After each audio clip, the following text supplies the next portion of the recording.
La nuit vient de tomber sur Rio. Nous sommes le dimanche 31 mai 2009. À l'aéroport, 216 passagers s'apprêtent à embarquer sur le vol AF447 à destination de Paris. Ce soir, le vol Air France est assuré par cet appareil, un Airbus A330, avec à son bord un équipage de 12 personnes. À 21h29, l'avion décolle. 4h30 plus tard, le vol 447 se désintègre en percutant l'océan Atlantique.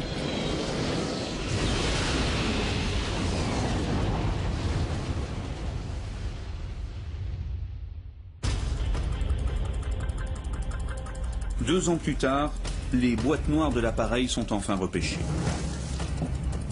L'une contient les conversations des pilotes enregistrées dans le cockpit. L'autre, l'enregistrement de plusieurs centaines de paramètres techniques de l'avion. À partir de ces informations, nous avons rigoureusement reconstitué les dernières minutes avant le crash. Très précisément, 4 minutes et 22 secondes.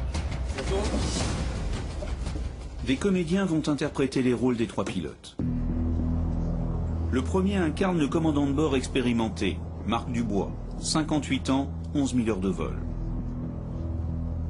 Il connaît bien la route entre Rio et Paris, il l'a déjà parcourue 16 fois en 2 ans. À ses côtés, deux copilotes, comme pour tous les longs courriers. David Robert, 37 ans, 6500 heures de vol,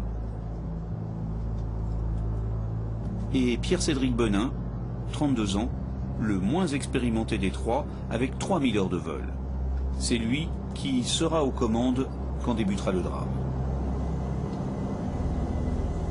Après le décollage, l'avion longe comme d'habitude les côtes brésiliennes, cap vers le nord, avant d'entamer la traversée de l'océan Atlantique.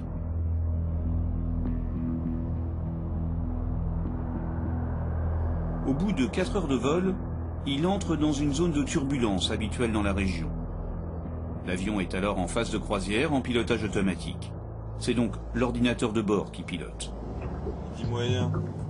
Dans le poste de pilotage, aucune inquiétude. Bon allez, je me casse.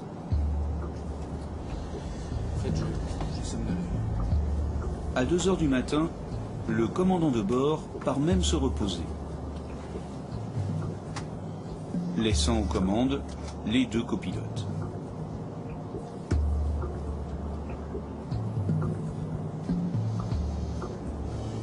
Dix minutes après le départ du commandant, se produit alors un incident. Les sondes pitot givrent. Elles servent à calculer la vitesse de l'avion, information qu'elles transmettent aux ordinateurs de bord. Privé d'indication de vitesse, le pilote automatique aussitôt se déconnecte. À partir de cet instant, voici reconstituées les 4 dernières minutes du vol AF447. C'est bon, j'ai les commandes. D'accord. Yes. C'est le jeune copilote qui prend les commandes. Il tire sur le manche. Pas une bonne annonce de vitesse. On a perdu les vitesses alors. À force de tirer sur le manche, le copilote cabre l'avion. Fais attention à ta vitesse. Fais attention à ta vitesse. Ok, je redescends. Fais attention à ta vitesse. Tu stabilises. Ouais. Tu redescends. Il est en train de monter selon lui. Selon lui, tu montes là, donc tu redescends. D'accord. Tu redescends. C'est parti, on redescend. Doucement. On est en climb. Une alarme se déclenche. L'autre copilote appelle le commandant de bord afin qu'il revienne d'urgence. Pendant ce temps-là, le jeune copilote continue à tirer sur le manche, amenant l'avion dans une situation de décrochage. Surtout essayer de toucher le moins possible aux commandes latérales.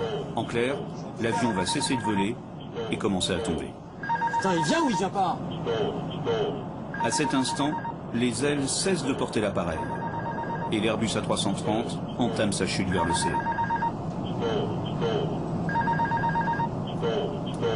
Putain, les moteurs là. Je comprends pas ce qui se passe.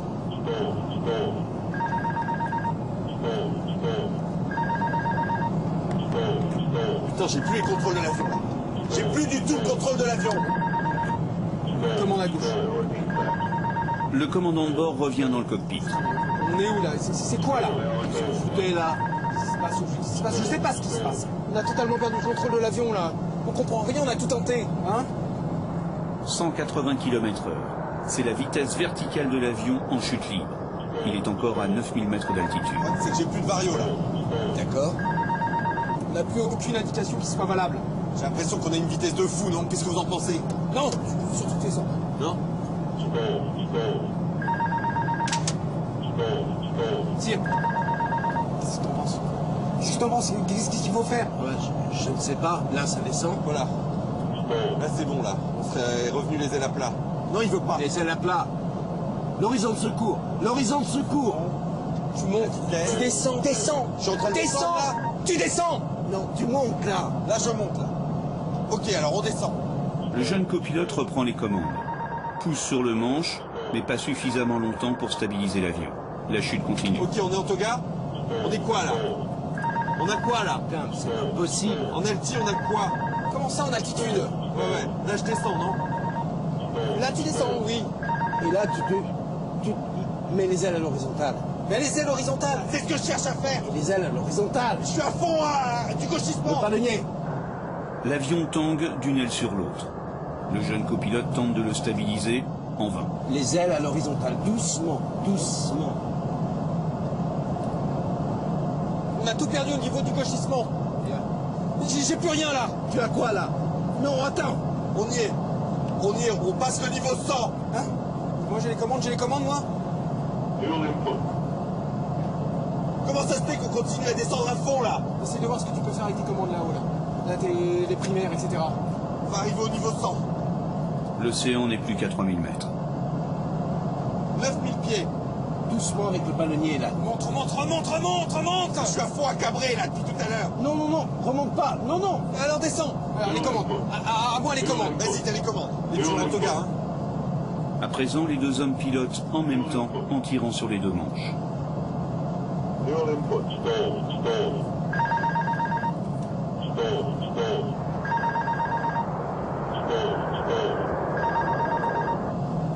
Attention, tu cabres là.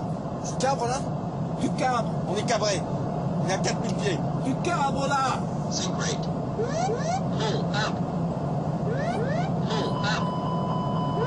Allez, tire. On tire. Putain, on va taper, c'est pas vrai. Qu'est-ce qui se passe? 10 degrés d'assiette.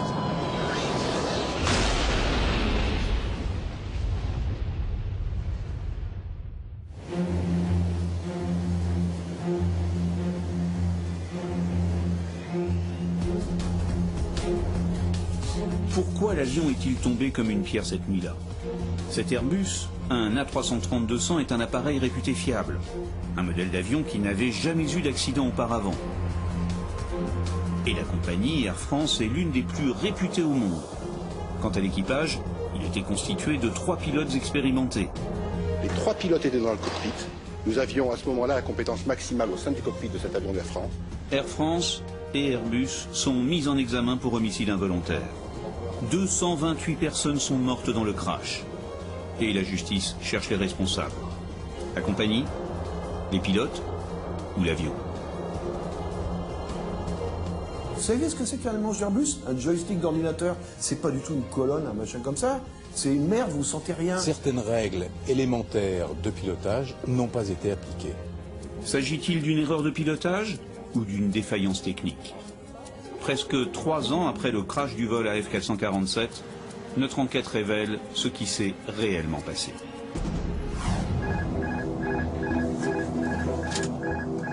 C'est bon, j'ai les commandes. Tout commence quand le pilote automatique se déconnecte. On n'a pas une bonne annonce de vitesse. Le pilote automatique ne reçoit plus aucune information sur la vitesse de l'avion. Car à l'extérieur, les capteurs permettant de calculer la vitesse sont givrés. Ce sont les sondes pitot. Sur un Airbus A330-200, il y a 3 sondes pitot comme celle-ci sur la carlingue. Ce sont de simples tiges trouées dans lesquelles l'air s'engouffre. C'est ainsi qu'est mesurée la vitesse de l'avion. Cette nuit-là, elles sont tombées en panne.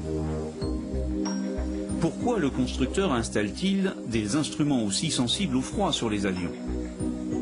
Nous nous rendons chez le constructeur de l'appareil, Airbus à Toulouse. L'interview se fait à bord d'un A380 entièrement dédié aux essais en vol. Le chef pilote nous explique que c'est la seule technologie existante pour mesurer la vitesse. Et surtout, il ne voit pas comment échapper au risque de givrage. Les pitot, par définition, givrent. Quel que soit le pitot que vous mettiez, à partir du moment où c'est un trou qui se balade dans l'atmosphère, il récupère des choses. Mais tant qu'on a des pitots classiques, ils vont givrer. Des pitots qui ne givrent pas, ça n'existe pas. Ce type d'incident arrive de temps en temps et de nombreux pilotes du monde entier ont déjà dû faire face à des givrages de sondes pitot. Nous avons voulu demander à Air France son avis sur ces incidents de sonde.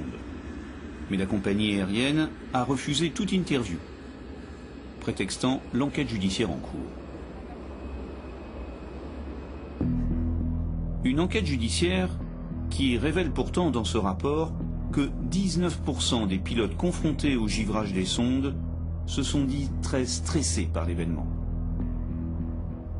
Pour 19% des pilotes, le stress a été fort. L'équipage a jugé la situation difficile. C'est probablement ce stress que rapidement les deux copilotes de la F447 ont dû ressentir. Connaissaient-ils ce type de risque? Avaient-ils été formés pour y répondre? On n'a pas une bonne annonce de vitesse. On a perdu les vitesses alors. Malgré les consignes de silence d'Air France, un pilote a accepté de répondre à nos questions à visage caché. Il affirme que des pilotes avaient alerté la compagnie sur les pannes des sondes pitot. Ce que les pilotes déplorent, c'est qu'il y a eu presque 8 incidents précédant le Rio impliquant ces phénomènes de givrage de sondes et de situations difficilement contrôlables, en tout cas reportées comme très difficilement contrôlables par les pilotes, dont des pilotes instructeurs qui ont informé leur hiérarchie, qui ont expressément demandé à ce qu'il y ait des simulateurs dédiés, puisqu'ils se sont fait très peur lors de ces incidents. Et malheureusement, ça n'a pas été suivi des faits, ou en tout cas trop tard. D'après ce document que nous nous sommes procurés, ce ne sont pas 8, mais 12 équipages Air France qui ont eu à faire face à un givrage de sondes pitot à haute altitude durant les 12 mois précédents. Tous ont rédigé à leur retour des rapports d'incidents transmis à leur chef de service. Alors, la compagnie a-t-elle réellement pris la mesure du risque et prévenu ses équipages du danger? Pour tenter d'obtenir une réponse, nous allons à Roissy. Air France est le principal syndicat des pilotes refusant de s'exprimer. Nous allons rencontrer un autre syndicat, minoritaire au sein de la compagnie. À peine installé dans un bureau, nous croisons un commandant de bord. Il ne sait pas que la caméra tourne. Nous en profitons pour recueillir un témoignage spontané. Nous lui montrons ce document de 2 pages, rédigé par la sécurité des vols d'Air France. Le texte informe les équipages des givrages à répétition des sondes pitot. Il a été distribué dans leur casier en novembre 2008, 6 mois avant l'accident. Air France mentionne un nombre significatif d'incidents. En majuscule à la fin, soyons vigilants. Vous vous rappelez l'avoir reçu? Oui, bien sûr. Mais je reconnais que ça ne m'a pas interpellé. C'est pas percutant du tout. Ça ne donne pas grand-chose sur la difficulté. On a tellement d'informations qu'on a du mal à les gérer. Dans le casier, beaucoup d'informations. Nous, on s'est couvert. Ça, c'est les papiers qui couvrent. C'est-à-dire que l'entreprise a fait ce qu'il fallait. Mais elle ne vérifie pas que l'information est arrivée au pilote. Air France a-t-elle suffisamment alerté ses pilotes? Si la compagnie refuse de s'exprimer, l'un de ses pilotes accepte de nous recevoir. Son statut de syndicaliste lui permet de s'exprimer dans les médias sans l'accord de son employeur. Bon, c'est par là? C'est par là. Bon, merci de nous recevoir. Ils ne sont pas très causants, vos collègues, sur le sujet de la F447. On va essayer de donner quelques informations. Air France a eu 12 incidents et a rédigé ce document de 2 pages. Dans le même temps, Air Caraïbes a fait une note justement sur le givrage des pitot. Air Caraïbes, Une autre compagnie française a elle aussi été confrontée à des givrages des sondes pitot. Et elle a réagi d'une toute autre manière. La compagnie a rédigé ce dossier de 13 pages pour ses pilotes. Et elle a choisi de remplacer les pitot par un autre modèle censé poser moins de problèmes. Pourquoi Air France n'a-t-elle pas appliqué le même principe de précaution? Si vous avez 5 avions, vous pouvez changer les pitot en un week-end. Quand vous avez une flotte de 300 avions, pour changer les pitot, il vous faut beaucoup plus de temps parce qu'il vous faut les pièces. Vous ne pouvez pas mobiliser tous les avions au sol au même moment, etc. Donc c'est là où il nous faudrait la réaction d'une compagnie comme Air Caraïbes, mais dans une structure à plusieurs centaines d'avions. Mais ça, ce serait le monde idéal, quoi. Nous avons vérifié les chiffres. Chez Air France, ce ne sont pas 300, mais 30 appareils qui étaient alors concernés par les incidents de sonde pitot. Il y a donc peut-être une autre raison pour expliquer que la compagnie ne les ait pas changés plus tôt.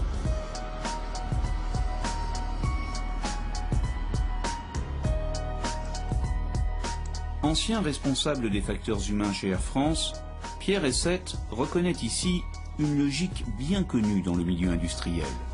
Le risk management, c'est-à-dire l'arbitrage entre les risques. Forcément, il y a eu des réunions et des risques acceptés et non acceptés et des dépenses acceptées et non acceptées. Et forcément, puisque nos managers sont des hommes, sont quelque chose d'humain, sont dans l'humain, forcément, leur perception des choses est très différente après un accident qu'avant.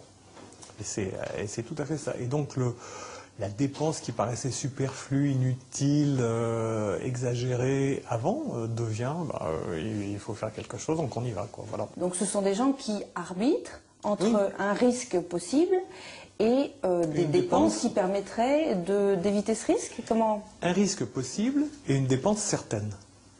C'est ça qu'il faut bien voir. Un risque possible et assumé par Air France. Voilà ce qui révolte Gérard Arnoux. Ce pilote de la compagnie aérienne française prend la défense de ses confrères. Pour lui, l'avion était défectueux et c'est là la cause de l'accident. On est bien d'accord que les pilotes sont entraînés à gérer les pannes. Le défaut, c'est une autre affaire. Le défaut, c'est de faire voler un avion avec quelque chose qui n'est pas normal, de façon durable dans le temps. Le défaut, il peut être ponctuel et on le corrige. Là, le défaut des sondes pitot, je vous rappeler quand même qu'il perdure depuis tellement longtemps que tout le monde le sait. Gérard Arnoux assiste bénévolement l'une des avocates des familles de victimes dans le procès qui devra déterminer les responsabilités. Non mais c'est intéressant, on est dans le sujet là. Sa stratégie, que la justice reconnaisse le givrage des sondes pitot comme une défaillance technique et surtout comme la cause principale de l'accident. Tout à fait. Est-ce qu'on a mis entre les mains des pilotes des machines qui étaient fiables? Enfin, si ces sondes pitot n'avaient pas givré, si on ne savait pas donner des fausses indications de vitesse, on n'en serait pas là. À l'automne dernier, au palais de justice de Paris, la juge chargée de l'enquête reçoit les familles des victimes. Le pilote d'Air France et l'avocate entendent bien questionner la juge sur l'implication des sondes pitot et donc d'Airbus dans le crash. Mais 3 heures plus tard, déception. La juge vient d'annoncer que le gel des sondes pitot n'est pas la cause de l'accident. Rapport d'experts à l'appui.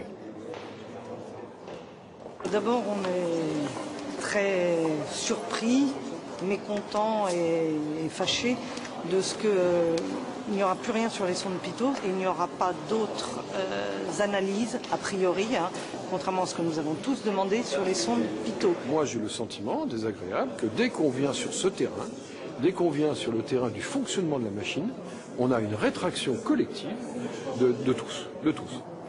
Gérard Arnoux fait référence aussi à l'Agence européenne de sécurité aérienne, qui refuse de répondre aux questions de la justice française. L'avocat du SNPL, le principal syndicat de pilotes de ligne français, souhaiterait lui aussi interroger l'agence sur les sondes pitot.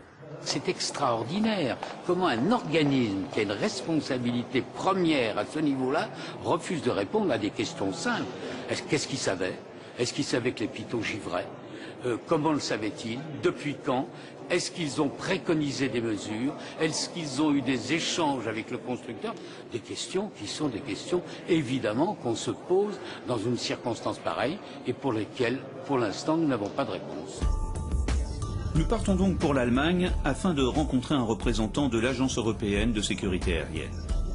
Nous souhaitons, nous aussi, connaître la position de la plus haute autorité aéronautique européenne sur cette question des pilotes et de leur implication dans l'accident. Nous voici à Cologne, au siège de l'EASA. En tant qu'institution européenne, l'agence estime ne pas avoir à répondre à la justice française. Mais un dirigeant accepte de nous donner la position de l'agence sur la mise en cause des sondes pilotes. C'est une panne dans notre jargon, qui est une panne de niveau 2 sur une échelle de 4, 1 étant une panne tout à fait mineure et 4 une panne à conséquences presque dramatiques. Donc ça veut dire que le givrage des sondes pilotes n'est pas une cause de l'accident de la F447? Je veux dire que les pilotes en tant que cause de l'accident n'a jamais été pour nous une cause clairement identifiée de l'accident. C'est pour ça que nous attendions effectivement plus d'informations. Lors de cet accident, oui, les pilotes ont givré, mais ils ont ensuite dégivré.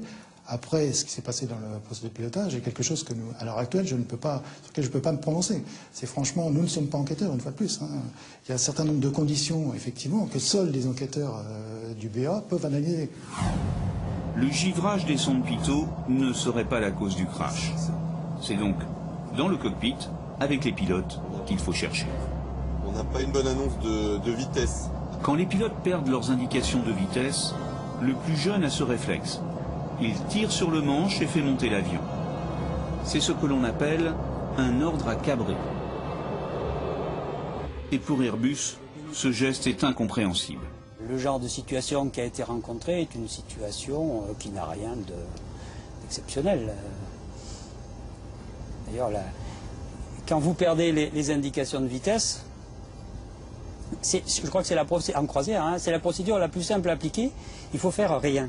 Et il va continuer à voler comme ça pendant encore très longtemps.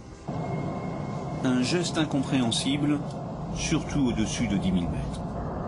À cette altitude, l'avion flirte avec le coffin corner. En français, le coin du cercueil. C'est le sommet de ce cône qui symbolise l'enveloppe dans laquelle l'avion peut voler. Sous l'effet du manche tiré en arrière, l'Airbus A330 se cabre et finalement va sortir du cône. À cet instant, les filets d'air cessent de porter l'appareil et il tombe, il décroche. Comment expliquer le geste du copilote qui a tiré sur le manche?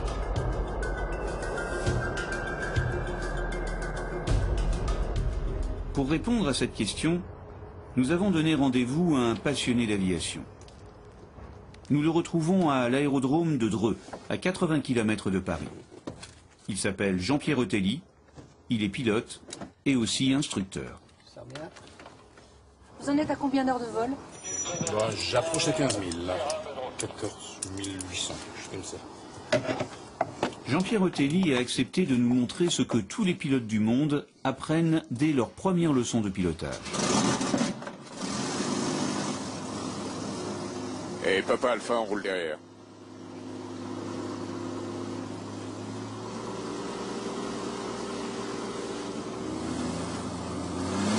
Jean-Pierre Otelli va donc tirer sur le manche pour faire décrocher son avion et ensuite rattraper ce décrochage.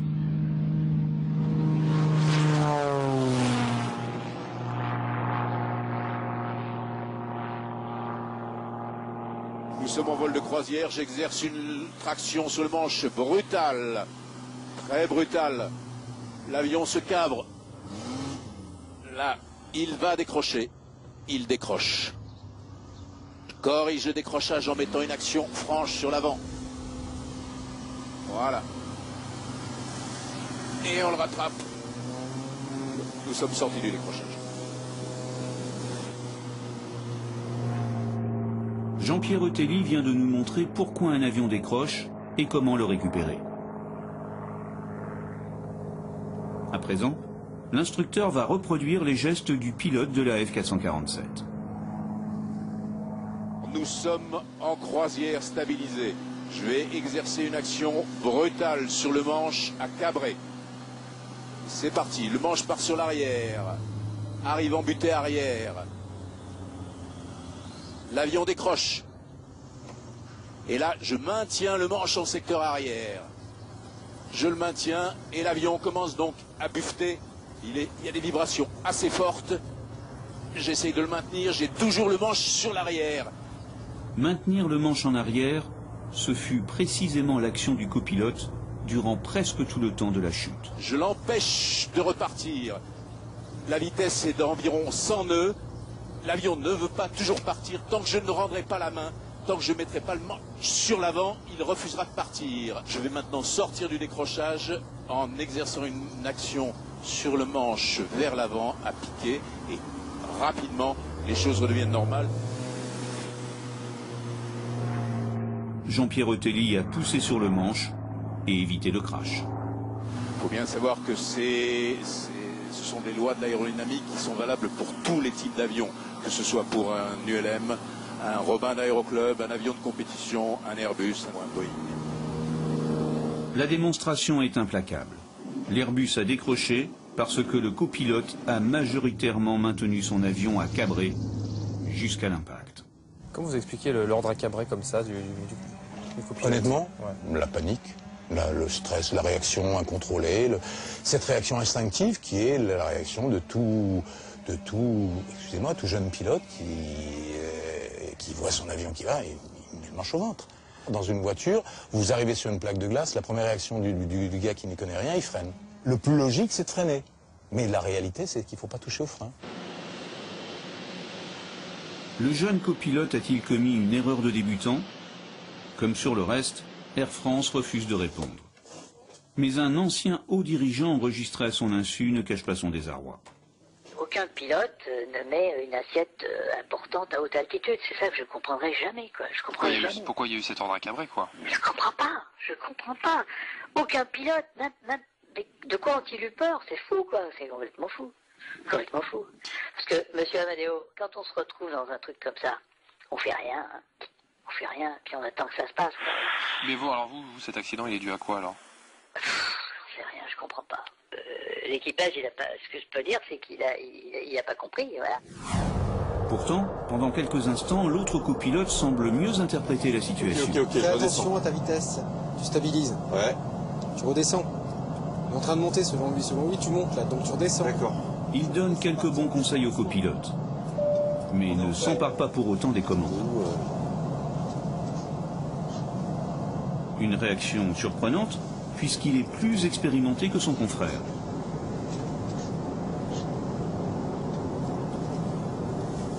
On peut penser qu'il n'a pas pris en main la situation, ou il pensait que ce n'était pas à lui de prendre en main la situation, parce que ce n'était pas son rôle à ce moment-là. Vous êtes dans la même situation, qu'est-ce que vous faites? Et quand je suis sûr de moi, et que je sais que la chose à faire, c'est en l'occurrence de pousser sur le manche, ce serait le pape, je fais quand même. C'est-à-dire, je vous l'ai dit une première fois, et si là j'ai pas la réponse, je prends la priorité et je lui dis c'est moi qui les commande et on arrête les bêtises. Au lieu de cela, l'autre copilote s'acharne sur la sonnette pour réveiller le commandant de bord. Putain! Et pendant ce temps, le copilote aux commandes, lui, continue à tirer sur le manche. L'avion est alors en train de sortir de son domaine de vol.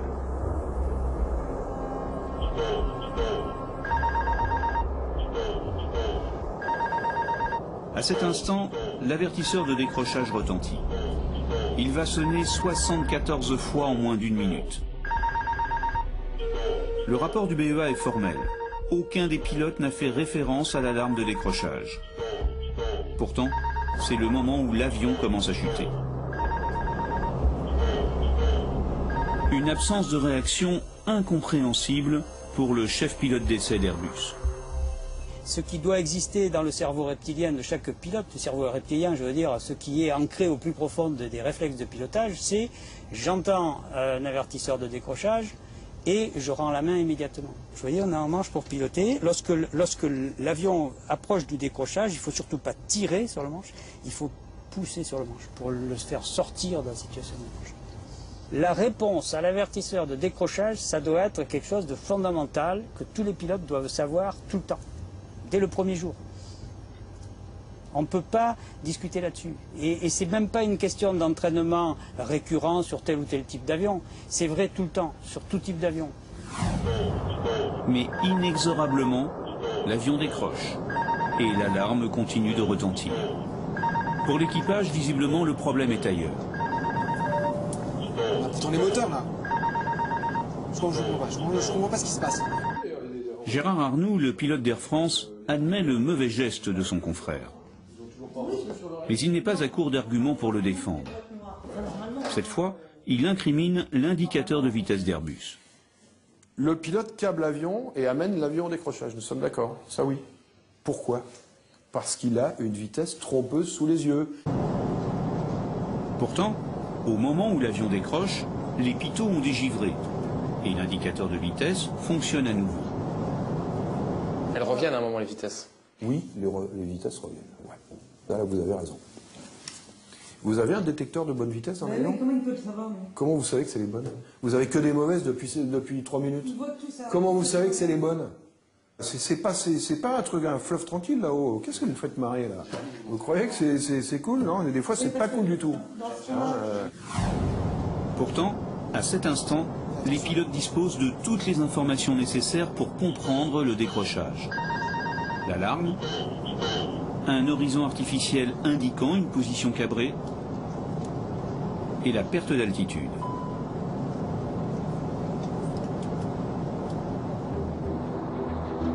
Face au mutisme d'Air France, nous appelons Pierre-Henri Gourjon, directeur général exécutif au moment de l'accident.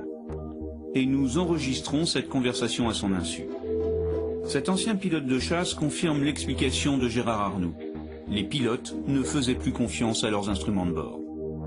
Ils restent convaincus que l'avion a autre chose et qu'il n'a pas d'indication. Ils sont centrés sur le fait qu'il n'y a aucune indication, il n'y a aucune valeur, rien n'est fiable. Ils disent on n'a plus rien, on n'a pas d'indication. Ils comprennent plus d'ailleurs très bien pourquoi ils sont en position de monter et pourtant ils descendent. Ils descendent et l'alarme martèle « stall, stall ». Décrochage, décrochage. Pourtant les moteurs là. Je comprends pas ce qui se passe. L'alarme sonne pendant 54 secondes. Elle retentit à 74 reprises. Donc, il faut bien savoir que l'alarme décrochage, c'est pas une petite sonnerie, c'est une énorme voix grave, puissante, je dirais même effrayante, qui retentit dans le cockpit, et que cette alarme, elle est prioritaire sur toutes les autres alarmes. Elle fait taire toutes les autres. L'alarme de perte d'altitude, l'alarme du pilote automatique déconnecté, tout ça se tait pour ne laisser qu'une seule alarme, l'alarme de décrochage. Pourquoi est-ce que c'est comme ça? C'est parce que c'est la situation la plus grave dans laquelle un équipage peut se retrouver. Pourquoi aucun des deux pilotes n'a-t-il réagi à cette alarme gravissime? Le commandant de bord d'Air France, Jean-François Huzen, n'est pas surpris. Quand on fait des exercices au simulateur de vol, quand vous avez une alarme et que vous êtes en situation de stress ou de ce qu'on appelle une tunnelisation, vous êtes capable de ne pas entendre un son. C'est-à-dire que l'instructeur qui est derrière, qui lui voit les choses avec le recul, entend un son et ça devient peut-être même pénible à la fin d'avoir un son très fort. Un équipage qui est pris dans une situation où il ne comprend pas forcément ce qui se passe instantanément, peut passer à travers une alarme forte. Et donc, après coup, on se dit, ça c'est surprenant qu'il n'ait pas entendu, mais il faut se remettre dans la situation à leur place, quoi. L'ancien responsable d'Air France pose une autre question. L'alarme est-elle à la hauteur du danger qu'elle annonce? Pour moi, c'est pas une alarme qui est compréhensible par un cerveau humain en état de stress. Ça, vous voulez c'est dire évident. que les alarmes qui sont le seul moyen de signifier à un pilote que quelque chose de grave se produit, tout ce système d'alarme n'est plus efficient? Je n'irai pas jusque-là, mais j'allais dire, maintenant, avec la multiplication d'alarmes telles qu'on a dans notre vie, c'est évident qu'il faut essayer peut-être de repenser ces alarmes sonores de manière à trouver, j'allais dire, sur un cerveau en état de stress. Encore une fois, sur un cerveau en état de stress. Pas avec des gens autour d'une table tranquillement en train d'étudier. Il faut trouver quelque chose d'efficace. L'équipage n'a donc pas réagi à l'alarme sonore. Mais comment a-t-il pu, en plus, ignorer les sensations physiques liées au décrochage de l'avion? Car les pilotes de la F447 n'ont pas pu échapper à ce que l'on appelle le buffeting. Le buffeting, c'est une vibration à fréquence assez basse de l'ensemble de l'avion qui secoue. Qu'on décrit, en utilisant un terme anglais, on dit qu'il est déterrante, c'est-à-dire il est effrayant. Et un buffeting déterrante, c'est un signe que tous les pilotes doivent connaître et qui, pour leur dire, ne va pas plus loin. Les violentes vibrations de l'appareil indiquaient donc le décrochage de l'avion. Et pourtant, pas un mot ne fut prononcé à ce sujet dans le cockpit. Je comprends pas ce qui se passe. Gérard Arnoux, le pilote d'Air France, a encore une fois une explication. Ça se sent, oui, ça se sent en ciel clair et calme. Quand vous êtes dans des turbulences, que l'avion il est un peu ballotté, etc., et puis ça arrive tous les jours, hein, je veux dire, quand vous êtes dans les turbulences ballotées, allez faire la différence physiquement, de nuit, entre l'approche du décrochage et la turbulence atmosphérique. C'est très difficile, c'est impossible de faire. Comment le savoir? Mais ce que ne dit pas Gérard Arnoux, c'est que tous les pilotes de ligne apprennent à reconnaître le buffeting en simulateur. Cela fait partie de leur formation de base. C'est pas possible qu'il n'ait pas perçu, c'est immanquable, ça secoue très fort. Il faut maintenant tenter d'expliquer l'inexplicable. En juillet 2011, devant les caméras du monde entier, le bureau d'enquête et d'analyse français lance une initiative inédite. J'ai décidé de créer un groupe Facteur Humain qui va étudier le comportement et les actions du pilote en s'entourant de spécialistes en ergonomie, en sciences cognitives, psychologues et de médecins spécialistes en aéronautique. Ce groupe devra également essayer de comprendre le comportement du commandant de bord. Je comprends pas ce qui se passe. Cela fait maintenant 1 minute et 37 secondes que les deux copilotes sont livrés à eux-mêmes. Putain, j'ai plus le contrôle de l'avion. J'ai plus du tout le contrôle de l'avion. Le commandant de bord avait-il le droit de quitter le cockpit? J'ai l'impression qu'on a de la vitesse. Voici ce que dit le règlement d'Air France. L'équipage de base peut être renforcé par un ou plusieurs personnels navigants techniques afin de permettre la prise de repos hors du poste de pilotage. Le commandant de bord peut donc se reposer quand il le souhaite. C'est ce que nous confirme ce pilote d'Air France. Il y a 3 tours de repos. Le commandant de bord, en général, choisit le repos qu'il souhaite. Donc il a pris la décision de prendre ce repos-là. Bon, je vous dirais qu'on vole régulièrement avec dans des configurations nuageuses, etc.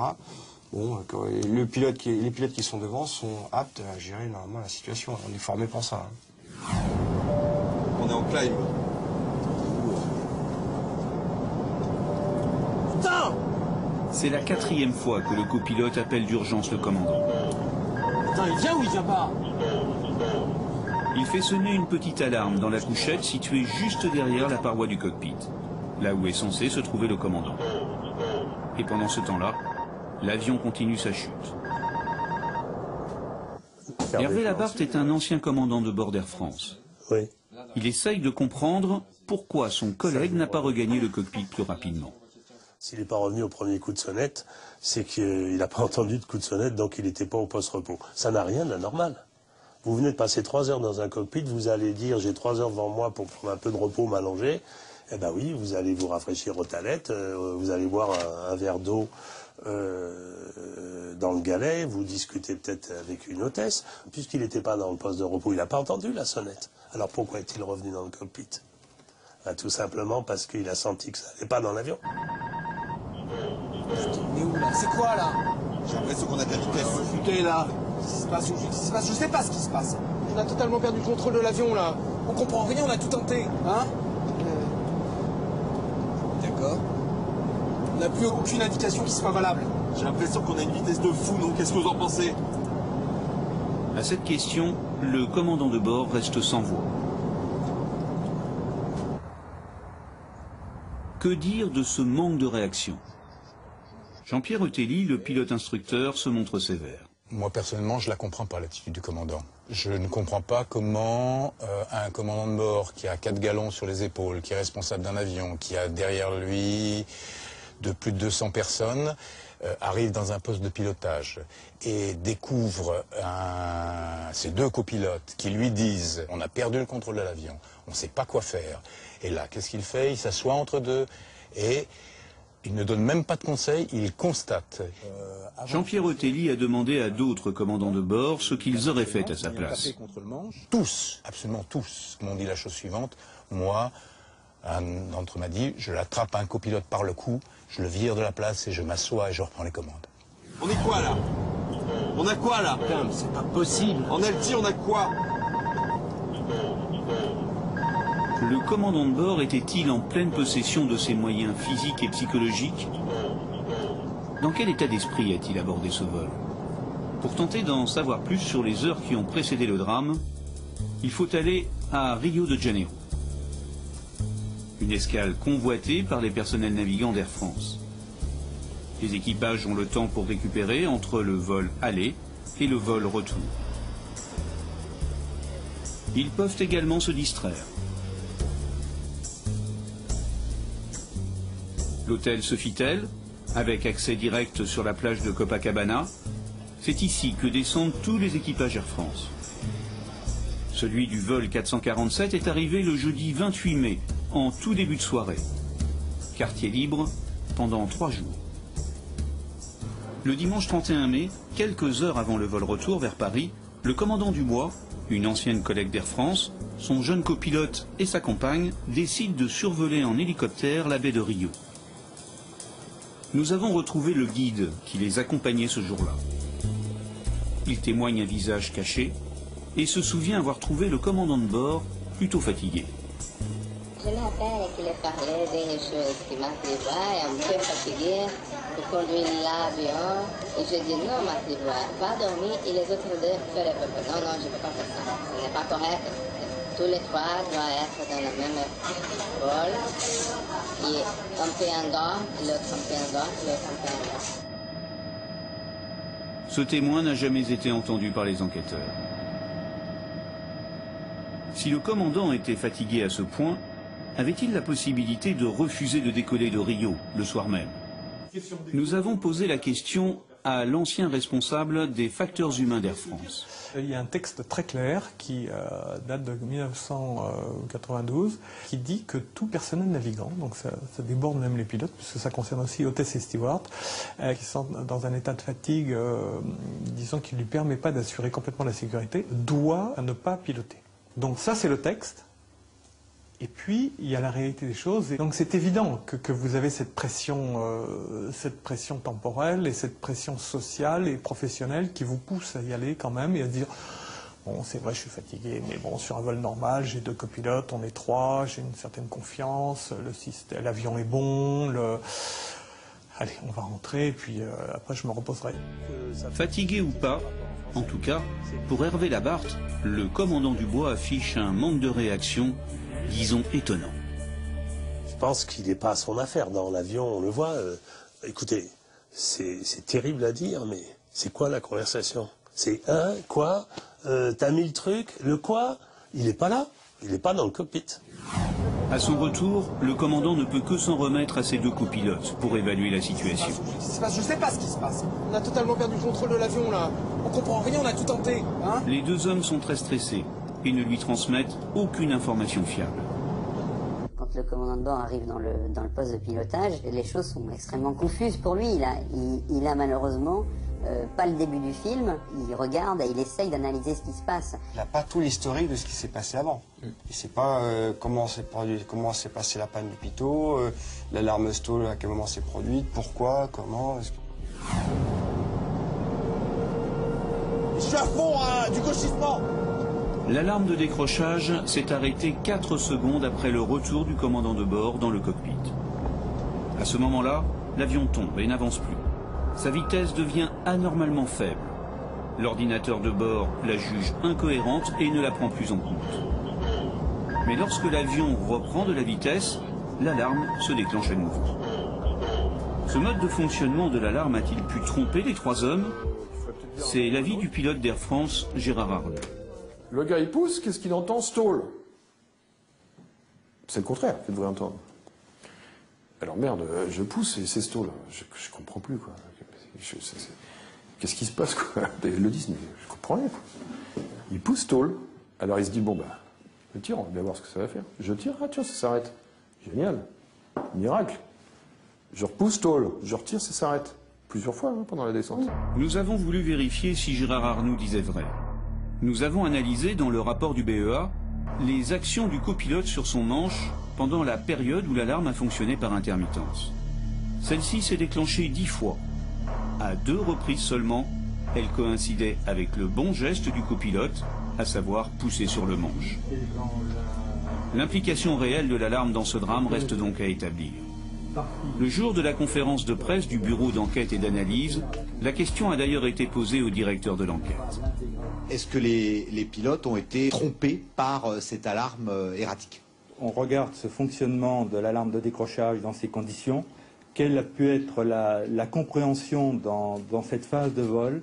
Les vitesses redeviennent valides lorsque l'avion pique et lorsqu'il retire sur le manche, l'alarme disparaît du fait que les vitesses deviennent invalides. Oui, ça a pu, c'est quelque chose qu'on va regarder à travers le groupe facteur humain. Les experts du BEA devront répondre à cette question. Mais d'autres interrogations demeurent. Par exemple, à cet instant du drame, l'équipage pouvait-il encore sauver l'avion? On ne sait pas. Peut-être pas, mais peut-être oui. Mais on ne pourra jamais répondre à cette question parce qu'on ne connaît pas l'aérodynamique de cet avion dans ces conditions-là qui sont complètement inouïes. On n'avait jamais imaginé qu'on puisse aller si loin dans le décrochage pendant si longtemps, 54 secondes, en laissant la vitesse chuter si bas. De toute façon, on n'imaginait pas qu'on puisse aller là-bas. Et même si on avait imaginé, il est impossible en essai d'aller essayer l'avion dans de telles conditions. On fait ça avec des avions de chasse, on fait ça avec des avions de voltige, parce qu'on sait que dans leur utilisation, ils sont amenés à faire ce genre de choses. Mais avec un avion de transport, c'est inouï. Dans les derniers instants du drame, les 3 pilotes ont multiplié les ordres contradictoires. Monte, remonte! Je suis à fond accabré là depuis tout à l'heure. Non, remonte pas, non. Et alors descends. Les commandes. À moi les commandes. Vas-y, t'as les commandes. Une alarme alerte les pilotes qu'ils sont tous les deux aux commandes. Mais paralysé, le copilote de droite reste accroché à son manche et neutralise les actions de son collègue.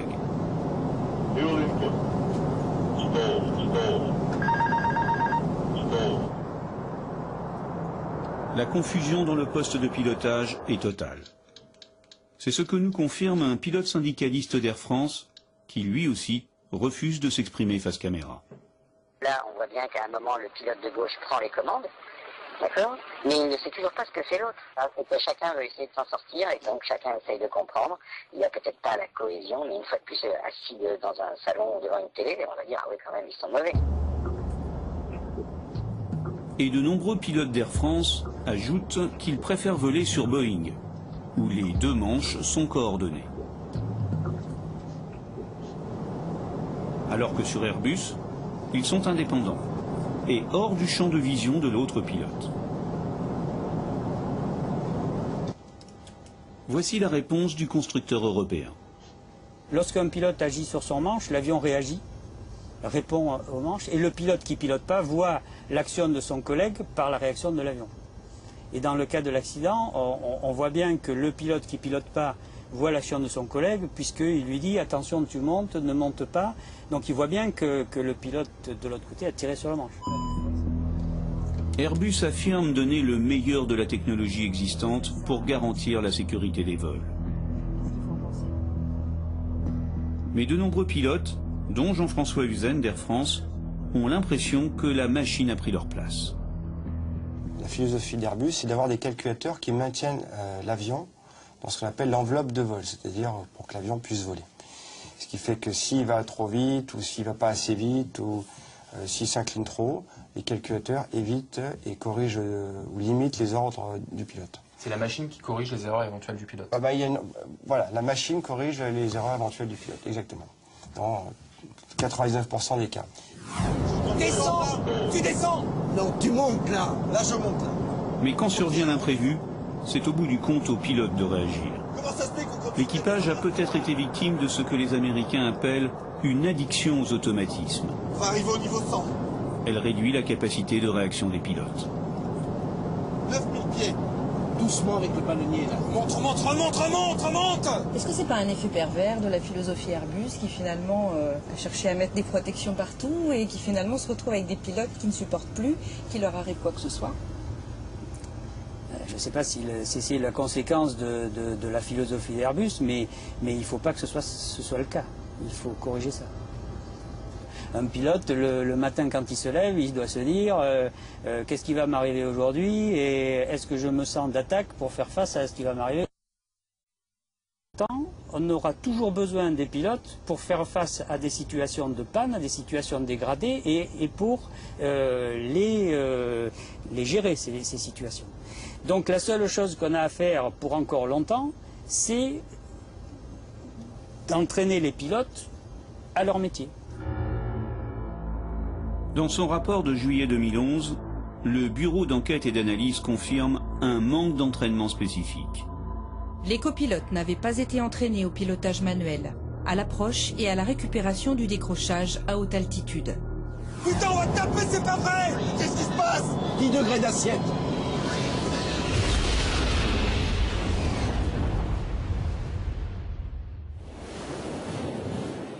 Après le drame, Air France a ajouté à la formation de ses équipages un nouvel exercice de pilotage, axé sur les conséquences du givrage à haute altitude.